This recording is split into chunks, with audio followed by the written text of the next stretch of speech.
YouTube channel में सभी का वेलकम। आज हम कुछ नया टॉपिक लेकर आए हैं। टॉपिक का नाम है सदिश विश्लेषण। सदिश विश्लेषण, सदिश विश्लेषण यानी वेक्टर एनालिसिस। वेक्टर, ठीक है, सदिश विश्लेषण या vector analysis. Vector analysis, vector analysis, इस चैप्टर को आज हम पढ़ेंगे। सबसे पहले इसमें देखो सदिश है क्या। सदिश का मतलब होता है कि जिसमें दिशा हो, वो हमारा सदिश कहलाता है। और विश्लेषण माने इस विस्तार पर हमें अध्ययन करना है। किस पर? इस सदिश पर। यही होगा सदिश विश्लेषण। इस सदिश विश्लेषण में हमें जो पढ़ेंगे, सबसे महत्वपूर्ण बात यहाँ पर पढ़ेंगे वो है अदिश और सदिश। सदिश राशियां क्या पढ़ेंगे? राशियां, यानी सदिश और अदिश राशियां क्या होती हैं। तो हम जानते हैं राशियां क्या होती हैं, और उन्हीं राशियों को यानी इसका परिमाण हम व्यक्त कर सकते हो, वो हमारी क्या कहलाती हैं? राशियां। सदिश और अदिश की बात करें तो जिसमें परिमाण के साथ यानी रिजल्ट के साथ साथ यदि उसका मैग्नीट्यूड है और मैग्नीट्यूड के साथ साथ उसकी डायरेक्शन पता चलती हो तो वो आपका कहलाएगा सदिश। और यदि जिसमें हमें दिशा ज्ञात ना हो, दिशा कोई भी हो, लेकिन उसका केवल मैग्नीट्यूड हमें निकालना हो और मैग्नीट्यूड पता हो तो वो आपका कहलाता है अदिश। कहने का अर्थ ये है, अदिश राशियों में ओनली यानी केवल परिमाण की आवश्यकता होगी। किसकी? परिमाण की। लेकिन सदिश राशि में परिमाण प्लस दिशा दोनों होती है। क्या होती है? दोनों होती है। वही हमारी कहलाती हैं सदिश राशियां। तो जिसमें केवल परिमाण हो, मैग्नीट्यूड हो, वो आपका कहलाएगा अदिश राशियां। और जिन राशियों में परिमाण और दिशा दोनों हो वो कहलाती हैं क्या चीज आपकी? सदिश राशियां। इसी के साथ साथ एक राशि और होती है प्रदिश राशि। प्रदिश राशि, प्रदिश राशि जो ना अदिश राशि हो और ना सदिश राशि हो। ना तो वो राशि सदिश हो और ना ही वो राशि अदिश हो। तो इस प्रकार की जो राशियां होती हैं वो कहलाती हैं प्रदिश राशि। जैसे जड़ आघूर्ण की बात करें तो ना तो वो सदिश में ही है और ना ही अदिश में है। तो इन राशियों को हम क्या कहेंगे? प्रदिश राशि कहते हैं। ठीक है। लेकिन मूल रूप से यदि हम यहाँ बात करें तो हम केवल दो ही राशियां यहाँ पर पढ़ते हैं, सदिश राशि और अदिश राशि। इतनी बात समझ में आ गई। ठीक। अब देखो, जैसे सदिश का मतलब आपसे कहा जाए कि हमें ए बिंदु से बी बिंदु तक जाना है, ए से बी तक जाना है, तो इसमें हमें, ठीक है, अब हमसे ए से बी हम किसी भी डायरेक्शन में जा सकते हैं। ठीक। इसमें का मतलब, इसकी हम बात करें तो जैसे हमारे पास चाल है तो चाल हम किसी भी डायरेक्शन में चल सकते हैं। यानी ए से बी तक गए, बी से सी तक गए, तो हमारे पास जो चाल हुआ, ठीक है, तो हमसे डायरेक्शन नहीं, हमसे कहा ए से सी तक जाना है, तो ए से सी तक हम ए बी सी से भी जा सकते हैं। फिर हम यहां से डायरेक्ट ए से सी में भी जा सकते हैं। ठीक है। तो ये हमारी कहलाएगी अदिश राशि। अब देखिए वेग है, तो वेग हमें एक तरफ, यानी वेग जो हमारे पास में है वो हमारे पास क्या लगेगा? एक डायरेक्शन यानी दिशा निर्देशित करेगा। जिधर दिशा में हमारे पास हो जाएगी, अब हमसे कहेंगे ए से बी तक जाना है और यह पूरब दिशा में जाना है, पश्चिम दिशा में जाना है, उत्तर दिशा में जाना है, यानी जहां डायरेक्शन की बात आ जाए, या कहे कि हमें ए से बी तक जाना है, तो ए से बी तक जाने का मतलब यह है कि एक ही डायरेक्शन है। फिर कहेगा बी से सी पे जाना है, ठीक। अब वो ये कहेगा ए से बी पे जाना है, बी से सी पर जा रहा है, इसका हमें दिशा दे रहा है कि हम ए से सी तक नहीं जा सकते, हम ए से बी तक ही जाएंगे। तो इस तरह की जो राशियां होंगी वो हमारी सदिश और अदिश राशियां होती हैं, ठीक है।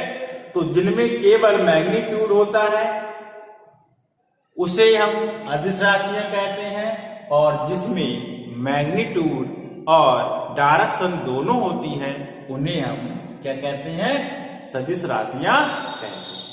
अब देखो सदिश राशियों के एक प्रकार की बात करें तो मूल रूप से दो प्रकार इसमें होते हैं, एक ध्रुवीय सदिश होता है और एक अदिश यानी अध्रुवीय सदिश होता है। यानी यदि हम टाइप ऑफ वेक्टर की बात करें, यानी टाइप ऑफ वेक्टर की बात करें, क्या करें, टाइप ऑफ वेक्टर यानी सदिश के प्रकार, सदिश के प्रकार। तो प्रकार यहां पर इसके दो प्रकार आपको देखने को मिलेंगे, ठीक। एक आपका होगा ध्रुवीय और एक होगा अक्षीय। एक होगा ध्रुवीय सदिश, ध्रुवीय सदिश, और एक इसमें होता है हमारा अक्षीय सदिश, अक्षीय सदिश। अक्षीय और ध्रुवीय यानी एक को कहेंगे पोलर और एक्सियल, यानी अक्षीय सदिश होगा इसको एक्सियल एक्स वेक्टर बोलेंगे, और ये होगा ये हमारा पोलर कहलाएगा। ध्रुवीय सदिश को पोलर और अक्षीय सदिश को एक्सियल वेक्टर बोलेंगे, ठीक। अब देखो जिसको एक निश्चित बिंदु से प्रारंभ होते हैं, यानी जो एक निश्चित बिंदु से, यानी एक ही निश्चित बिंदु हो जाए उस बिंदु से प्रारंभ होंगे वो कहलाते हैं आपके ध्रुवीय सदिश, ठीक है। यानी हम ये कह सकते हैं एक बिंदु की ओर कार्य जो करते हैं, यानी एक बिंदु की ओर कार्य करने वाले जो सदिश होंगे उन्हें कहेंगे ध्रुवीय सदिश, ठीक है। और वे सदिश जो घूर्णन प्रभाव को व्यक्त करते हो, यानी घूर्णन अक्ष के अनुदिश कार्य करते हो, यानी जो वेक्टर जो सदिश घूर्णन अक्ष के प्रति कार्य करते हो वो कहलाएंगे अक्षीय सदिश। जैसे ये है, मान लिया मार्कर ये है, तो ये अपने घूर्णन अक्ष के प्रति इस तरह से गति करेगा, चाहे ऊपर की ओर गति करे या नीचे की ओर गति, यानी एंटी क्लॉकवाइज या क्लॉकवाइज, दो तरह से घूमेगा, या क्लॉकवाइज या एंटी क्लॉकवाइज, ठीक है। यदि यहाँ पर हम इसको घुमाते हैं कैसा, एंटी क्लॉकवाइज, यानी एंटी क्लॉकवाइज ऐसे जाएगा एंटी क्लॉकवाइज, तो एंटी क्लॉकवाइज आएंगे तो अक्षीय सदिश जो होगा कहाँ होगा, ऊपर की तरफ। अक्षीय सदिश कहाँ होगा, ऊपर की तरफ, और घूर्णन इसकी जो अक्ष होगी वो कहाँ होगी, नीचे की तरफ, इधर होगी नीचे की तरफ। ये बात समझ में आ रही। यानी अक्षीय सदिश की बात करें तो ये नीचे आएगा अक्ष की तरफ, और अक्षीय सदिश कहाँ होगा, ऊपर। यानी इसकी दिशा जो होगी इस तरह एंटी क्लॉकवाइज, तो इसकी दिशा ऊपर की तरफ। तो हम पेज को कसते हैं ऐसे, पेज कैसे एंटी क्लॉकवाइज, तो ऊपर की तरफ कसा जाएगा, ठीक है। और यदि इसको एंटी क्लॉकवाइज करें, कैसे करें, क्लॉकवाइज, ये तो एंटी क्लॉकवाइज, यदि क्लॉकवाइज करते हैं ऐसे क्लॉकवाइज करेंगे, यानी दक्षिणावर्त घुमाएंगे, इसको रोटेट करेंगे, ठीक है। तो यहां पर होगा, यानी तो घूर्णन अक्ष ऊपर होगी, ठीक है, और इसका अक्षीय सदिश होगा वहां होगा नीचे की तरफ, किधर होगा, नीचे, यानी एंटी क्लॉकवाइज क्लॉकवाइज, यानी क्लॉकवाइज ऐसे घुमाएंगे तो पेज नीचे की तरफ कसा जाएगा, नीचे की तरफ इसकी डायरेक्शन होगी, और जब एंटी क्लॉकवाइज घुमाएंगे तो ऊपर की तरफ होगी, ठीक है। तो इस तरह के सदिश जो होंगे, यानी जो घूर्णन अक्ष के प्रति जो गति करेंगे वो कहलाएंगे आपके अक्षीय सदिश, और जो सदिश आपके एक निश्चित बिंदु की ओर कार्य करेंगे वो कहलाएंगे आपके ध्रुवीय सदिश। इतनी बात समझ में आ गई। अच्छा, अब बात करते हैं इसको व्यक्त कैसे करते हैं, उस व्यक्त की हम बात यहां पर करेंगे। कि जो वेक्टर है उसको हम एरो लगाकर यानी तीर के द्वारा व्यक्त करते हैं। ऐसे एक एरो बनाते हैं। एरो जो है ये डायरेक्शन ये हमें क्या बताता है, दिशा बताता है कि ये दिशा में ये वेक्टर यानी, और पीछे वाला एक हिस्सा होता है इसको हम सिर कहते हैं, टेल हेड होता है, और ये इसकी पूंछ यानी टैल होती है। तो पीछे का जो हिस्सा होगा ये परिमाण को बताएगा और आगे वाला हिस्सा जो होगा इसका दिशा को बताएगा। बात समझ में आई? ठीक है, यानी एरो द्वारा निरूपित करते हैं। ठीक है, और इसमें जो आपका तीर का प्रारंभ बिंदु को मूल बिंदु, ओरिजिन बिंदु, टैल बिंदु मानते हैं। ठीक है, और अंतिम बिंदु को हम क्या मानते हैं, इसको क्या मानते हैं, हेड मानते हैं, यानी ये इसका शीर्ष कहलाता है। यानी जहां से ये यहां से चलना प्रारंभ करा तो ये इसका सिर होगा, हेड होगा, इसको हेड बोलेंगे और इसको टैल बोलेंगे। यानी जहां से स्टार्ट होता है वो हमारा टैल कहलाएगा, और जहां पर अंतिम हिस्सा होता है ये प्रारंभिक स्थिति होती है इसकी, और ये अंतिम स्थिति होती है। तो अंतिम वाले को हेड से रिप्रेजेंट करेंगे और इसको प्रारंभ को टैल से रिप्रेजेंट करेंगे। ये हमने आज कुछ सीखा। हमने एक तो वेक्टर, अदिश राशियां क्या है, सदिश राशियां क्या है, उसके बारे में सीखा। ठीक है, हमने बताया आपको। और इसमें जो सदिश होंगे कितने प्रकार के, 2 प्रकार के होंगे, एक अक्षीय और एक ध्रुवीय सदिश। ध्रुवीय सदिश क्या है इसके बारे में बताया, अक्षीय सदिश क्या है इसके बारे में बताया, और हमने आपको निरूपित होने बताया कि इसको हम निरूपित कैसे करते हैं। ठीक है, इतनी बात समझ में आपके आई होगी। मान ले कोई 20 किलोमीटर पूर्व दिशा में कोई दूरी तय करता है। कितने दिशा में, पूर्व दिशा में। जैसे ये O बिंदु है, इसके कोई व्यक्ति पूर्व दिशा में की ओर जा रहा है, 20 मीटर दूरी तय करता है। कितना मीटर, 20 मीटर की दूरी तय करता है पूर्व दिशा में। ठीक है, और उसी के बाद 25 किलोमीटर उत्तर दिशा में चला जाता है, यानी 25 मीटर किधर चला जाता है, उत्तर दिशा में। 25 मीटर किधर गया, उत्तर दिशा में चला गया, इसमें उत्तर दिशा में चला गया।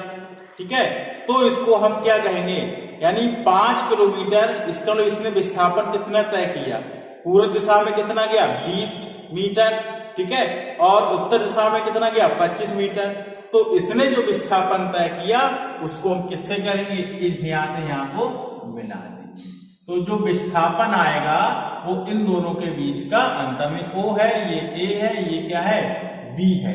तो इनका जो विस्थापन होगा वो कितना हो जाएगा, 25 माइनस 20, यानी यहां से चलना प्रारंभ करा, यहां जाके रुक गया, तो विस्थापन यहां पर हो गया हमारा 5, यानी विस्थापन उसने कितना तय किया, 5 मीटर। ठीक है, लेकिन यहां पर हम चाल की बात करते हैं, चला कितना, तो 20 ये चला, 25 ये चला, तो कुल दूरी यहां से निकालेंगे।